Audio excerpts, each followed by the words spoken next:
बिस्मिल्लाहिर्रहमानिर्रहीम। Dear students, I am doctor Hamza Ali, lecturer in physics. आज मैं आपको रिसर्च प्रपोजल के बारे में बताऊंगा कि रिसर्च प्रपोजल क्या होता है और इसको हमने कैसे लिखना है। ठीक है, तो देखिए आपके जहन में तीन क्वेश्चन आएंगे जब भी आप कोई रिसर्च स्टार्ट करते हैं कि व्हाट, व्हाई एंड हाउ। कि मैं क्या करूं, व्हाई क्यों करूं, एंड हाउ कैसे करूं। ठीक है, तो इन तीन क्वेश्चन का आप लोगों ने अपने जहन में रखना है और उसी के मुताबिक आपने रिसर्च प्रपोजल लिखना है। ठीक है, तो यहाँ पे मैंने सबसे पहले जो यहाँ पे ये कुछ पॉइंट्स होने चाहिए रिसर्च प्रपोजल के लिए, वो क्या है? Research title, introduction, AIIMS and objective, methodology and references. ठीक है, तो इसकी तरफ मैं आता हूँ। सबसे पहले कि मैंने आपको रिसर्च टाइटल दिया है कि रिसर्च टाइटल में क्या है, मैंने सिंपल लिखा है कि effect of barium titanate on electrical properties of polyvinyl alcohol matrix composite. ये मैंने सिंपल ये लिया हुआ है कि पीवीए एक पॉलीमर है, इसको एज ए बेस मटेरियल लेना है। इसमें आपने क्या ऐड करना है? बेरियम टाइटेनेट को ऐड करना है। और फिर इसके इलेक्ट्रिकल प्रॉपर्टीज पे कि इस बेरियम टाइटेनेट की वजह से पॉलीविनाइल अल्कोहल मींस इस पॉलीमर का इसकी जो इलेक्ट्रिकल प्रॉपर्टीज पे क्या असर पड़ा। ठीक है, तो ये हमने क्या करना है, ये करना है। ये हमारे रिसर्च टाइटल है। तो अब यहाँ पे अगर आप इस टाइटल को देखें तो इस टाइटल में आपके यहाँ सारी चीज़ें क्लियर है कि मतलब ये मैंने कंपोजिट तैयार करनी है। इस कंपोजिट की जो इलेक्ट्रिकल प्रॉपर्टीज है वो हमने क्या करना है, उसको इन्वेस्टिगेट करना है।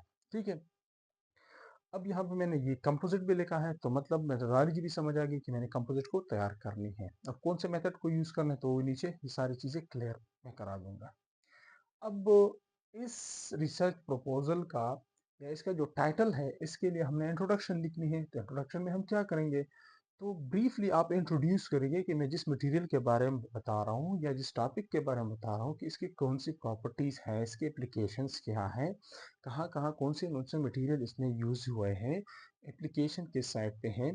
तो ये इसके लिए मैंने लिखा हुआ है कि briefly discuss the polymeric composite. सबसे पहले हमने पॉलीमेरिक कंपोजिट को थोड़ा बहुत ब्रीफली डिस्कस करना है कि पॉलीमेरिक कंपोजिट क्या है, इसकी प्रॉपर्टीज क्या है, और फिर एप्लीकेशन इसका क्या है।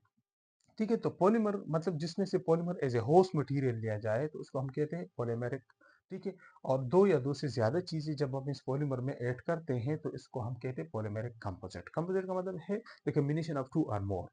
ठीक है, दो या दो से ज्यादा मटेरियल जब आप इनकारपोरेट कर ले तो इससे कंपोजिट बनता है। ठीक है, तो इसमें चूंकि अगर polymer as a base material ले ले तो उसको हम पॉलीमेरिक कंपोजिट कहते हैं। अगर आप सिरामिक एज ए मैट्रिक्स ले ले बेस मटेरियल तो इसको हम सिरामिक कंपोजिट कहते हैं, सिरामिक मैट्रिक्स कंपोजिट कहते हैं। और अगर आप इसकी जगह मेटल्स ले ले तो फिर इसको हम कहते हैं मेटल मैट्रिक्स कंपोजिट।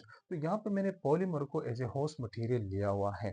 तो आपने सबसे पहले इनके बारे में समझना है, इसकी प्रॉपर्टीज को देखनी है कि कौन सी प्रॉपर्टीज है, इलेक्ट्रिकल प्रॉपर्टीज है, मैकेनिकल प्रॉपर्टीज है, थर्मल प्रॉपर्टीज है, कौन सी प्रॉपर्टीज है। तो इसको आप लोगों ने देखना है। ठीक है, एप्लीकेशन कहाँ पे है, एनर्जी स्टोरेज डिवाइसेस में आपने यूज करना है, या एरोस्पेस में यूज करने हैं, आपने बायोमेडिकल में यूज करना है, पैकेजिंग मटेरियल में यूज करना है। ये मुख्तलिफ किस्म के इसके एप्लीकेशंस होंगे, तो आपने उसको मद्देनजर रखते हुए अपनी रिसर्च को आगे बढ़ना है और वो लिटरेचर देखना है।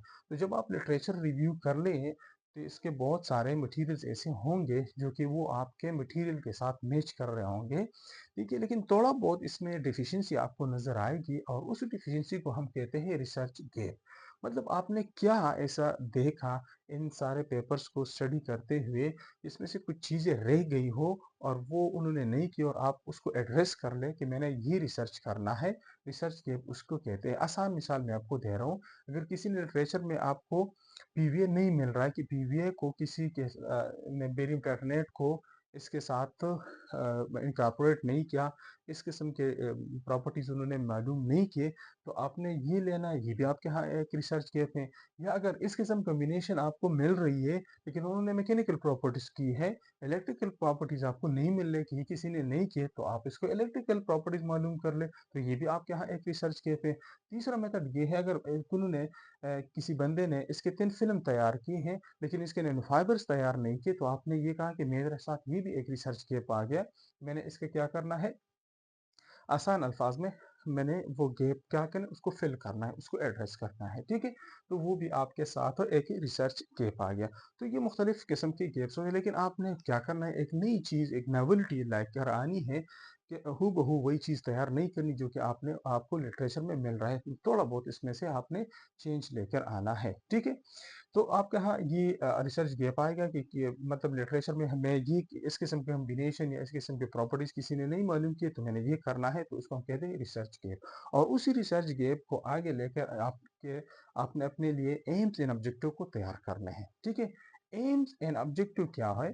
स्टूडेंट अक्सर एम और ऑब्जेक्टिव में फ़र्क नहीं करते, तो मैं आसान तरीके से आपको समझाता हूँ कि एम एक्चुअली आपका टारगेट होता है, ठीक है? और टारगेट आपका क्या है? वो आपका रिसर्च टाइटल है। तो का एम क्या है? तो इसलिए मैंने यहाँ पे लिखा हुआ है कि aim of the present study is to या वाज़ टू, अगर आपने फ्यूचर में बात करनी है कि मैंने करना है, तो आप क्या कहें, is to investigate the effect of barium titanate on electrical properties of polyvinyl alcohol matrix composite. तो ये आपका एम होगा, मतलब वही टाइटल आपका क्या है, वो एम है। लेकिन अब इस एम को अचीव करने के लिए आपने कुछ स्टेप्स लेनी है, और उस स्टेप को हम क्या कहते हैं, ऑब्जेक्टिव्स करने, ठीक है? ऑब्जेक्टिव्स, तो ये वो आपके स्टेप्स हैं, और यहाँ पे मैंने 3 ऑब्जेक्टिव तैयार किए। 3 ऑब्जेक्टिव आसानी के लिए मैंने किया, वो डिपेंड करता है, रिसर्च प्रपोज़ल पे डिपेंड करता है। अगर ये तीनों मैं इसको साथ में कन्वर्ट करूँ, तो भी मैं साथ में कन्वर्ट कर सकता हूँ, कोई मसला नहीं, लेकिन मैंने आसानी के लिए सिर्फ़ 3 किए। और वो 3 क्या है? वो ये है, सबसे पहला मैंने कहा कि इसकी सिंथेसिस करनी है। सिंथेसिस का मतलब है तैयार करना है। तो इस कंपोज़िट को आपने कैसे तैयार करना है? तो पहला ऑब्जेक्टिव क्या है? To synthesize the what? Barium titanate and polyvinyl alcohol matrix composite, ठीक है? तो ये आपका क्या हुआ, फर्स्ट ऑब्जेक्टिव हो गया। तो जब आपने सिंथेसिस कर ली, तैयार कर ली, फिर दूसरा स्टेप क्या लाना है, इसके कैरेक्टराइजेशन करनी है। कैरेक्टराइजेशन का मतलब ये है कि आपने इसका स्ट्रक्चर मालूम करना है, क्रिस्टल स्ट्रक्चर मालूम करना है, माइक्रो स्ट्रक्चर मालूम करना है, इसके एलिमेंट्स मालूम करने हैं, कौन से एलिमेंट्स इसमें मौजूद हैं। तो ये सारी चीजें आपके यहाँ किस चीज में आते हैं, कैरेक्टराइजेशन में आते हैं। और फिर क्या है, प्रॉपर्टीज मेजरमेंट। तो प्रॉपर्टीज मेजरमेंट नहीं, इस टाइटल में आपने अगर आप देखें, तो इसमें मैंने इलेक्ट्रिकल प्रॉपर्टीज बताए हैं। तो आपने क्या करना है, इलेक्ट्रिकल प्रॉपर्टीज को मेजर करना है। तो ये आपके 3 ऑब्जेक्टिव्स हो गए, ठीक है? पहले तैयार किया, फिर करेक्टराइज किया, और फिर प्रॉपर्टीज को मेजर किया, ठीक है? तो ये आपका क्या हुआ, एम्स एंड ऑब्जेक्टिव। अपने इसी एम एंड ऑब्जेक्टिव को आगे लेकर क्या करना है, मेथोडोलॉजी को फॉलो करनी है कि मैंने किस मेथड से ये चीज़ें तैयार करनी है, ठीक है? तो इसमें अगर आप देखें, मैं आसान आपको समझा रहा हूँ। तो यहाँ पे सबसे पहले अगर यहाँ पे आप देखें, तो सिंथेसिस करनी है। तो सिंथेसिस में आप लोग देखिए, यहाँ पे मैंने तैयार करनी क्या, या तो नैनो फाइबर्स तैयार करना है, यही कंपोजिट है। एंड टॉप आपने क्या करना है, नैनो फाइबर्स तैयार करनी है, या आपने थिन फिल्म तैयार करना है, ठीक है? थिन फिल्म को आप कैसे तैयार करते हैं, या आपने थिन शीट्स तैयार करनी है। तो ये कंपोजिट जो है, मैंने यहाँ पे आपको बताया, तो इनको आप तैयार कर सकते हैं, आपकी मर्जी है। नैनो फाइबर्स तैयार करने हैं, उसको हम इलेक्ट्रो स्पिनिंग के थ्रू तैयार करते हैं। इंशाल्लाह मैं नेक्स्ट वीडियोस में आप देखेंगे कि इलेक्ट्रो स्पिनिंग क्या है और कैसे हम नैनो फाइबर्स तैयार करते हैं। इस तरह थिन फिल्म जो है, थिन फिल्म अगर आपने तैयार करना है, तो थिन फिल्म जो है वो आप तैयार कर सकते हैं। जो कोट है, इलेक्ट्रो स्पिन कोटर है, सॉरी, स्पिन कोटर है, उसके थ्रू आप तैयार कर सकते हैं। और अगर आपने 3 शीट्स तैयार करनी है, तो 3 शीट्स भी आप सॉल्यूशन कास्टिंग के थ्रू तैयार कर सकते हैं। तो ये दीज आर द सिंथेसिस। जब आपके यहाँ सिंथेसिस आ गया, इसके बाद आती है दूसरा जो ऑब्जेक्टिव है, वो क्या है, कैरेक्टराइजेशन है। तो अब इस कैरेक्टराइजेशन में आप लोगों ने क्या करनी है, कैरेक्टराइजेशन में आपकी मर्जी है। अगर आपने क्रिस्टल स्ट्रक्चर को मालूम करना है, तो इसके लिए आप XRD करते हैं। अगर आपने इसके फंक्शनल ग्रुप्स और या जो इसके केमिकल बॉन्ड्स वगैरह है, इसकी स्ट्रेचिंग है, इसकी वाइब्रेशंस है, वो मालूम करनी है, तो आप FTIR करते हैं।